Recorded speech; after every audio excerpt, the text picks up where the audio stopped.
কে বাঁচানোর জন্য এবার প্রাণপণ চেষ্টা দেখে আয়ুষের এবার বাকরুদ্ধ হয়ে গেল ইন্দ্রাণী গাঙ্গুলি। যে মুহূর্তে হসপিটালে আয়ুষ কুসুমকে নিয়ে ছুটে যায়, তারপর মুহূর্তে যখন কিছুক্ষণ বাদে একটা ওয়ার্ড বয় আসে, তখনই সেখানে আয়ুষ তার ওপরে চিৎকার চেঁচামেচি করতে শুরু করে আর বলতে থাকে, আপনাদের কি এখন আসার সময় হলো?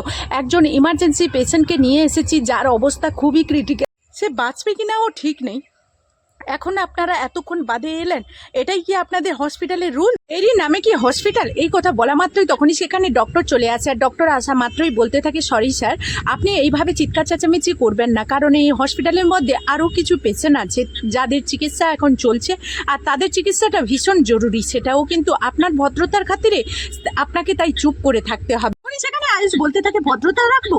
আপনার মাথাটা খারাপ হয়ে গেছে?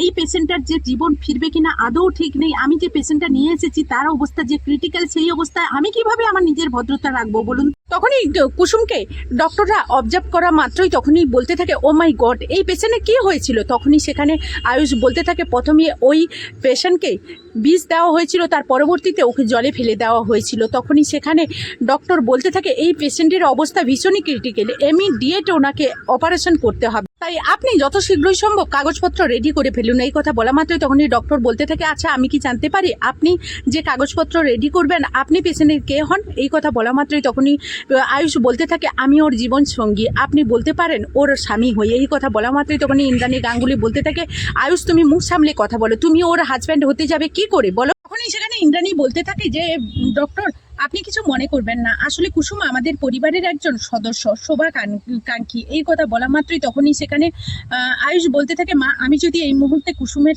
স্মৃতিতে সিঁদুর পরিয়ে দিই তাহলে নিশ্চয়ই তোমাদের ওকে আমাদের বাড়ির বউ বলে মেনে নিতে দ্বিধাদ্বন্দ্ব হবে। সমস্ত কথা বলা মাত্রই আয়ুষ যখন সমস্ত কাগজপত্র সমস্ত কিছু রেডি করে কুসুমকে অপারেশন কেবিনে নিয়ে যাওয়ার জন্য অনুমতি দিয়ে দেয়, তারপর মুহূর্তে যখন সেখানে অপারেশন কুসুমের শুরু হয়, অন্যদিকে আয়ুষ যখন অনেক দ্বিধাদ্বন্দ্বে পড়ে যায়, অনেক ব্যতিব্যস্ত হয়ে পড়ে, তারপর মুহূর্তে সেই সমস্ত কিছু লক্ষ্য করার পর ইন্দ্রাণী গাঙ্গুলি অনেকটা চিন্তায় পড়ে যায় এবং আয়ুষের ওপরে সন্দেহ হওয়া শুরু হয়ে। তখনই সেখানে ইন্দ্রাণী গাঙ্গুলি বলতে থাকে, এটাই যদি তাহলে ঠিক হয় তাহলে আমাকে এটাই খেয়াল করতে হবে, আয়ুষ যাতে কুসুমের কাছে আর যাতে না যেতে পারে সে বিষয়ে আমাকে লক্ষ্য করতে হবে, আমাকে জানতে হবে যে কুসুম আর আয়ুষের সম্পর্কটা কতটা গাঢ় হয়েছে। এখন তো আয়ুষকে দেখে মনে হচ্ছে যে ও কুসুমের কাছ থেকে কিছুতেই দূরে থাকতে পারবে না, তাই আমি এখন সত্যি বলছি ঈশ্বর, আমি মন থেকে যাই যে কুসুমের এমন কিছু হয়ে যাক যাতে কুসুম সরকার নামটা আমাদের আর কখনো যেন না শুনতে হয়, তাই প্রয়োজনে আমার আয়ুষের জীবন থেকে কুসুমকে সরিয়ে দেওয়ার জন্য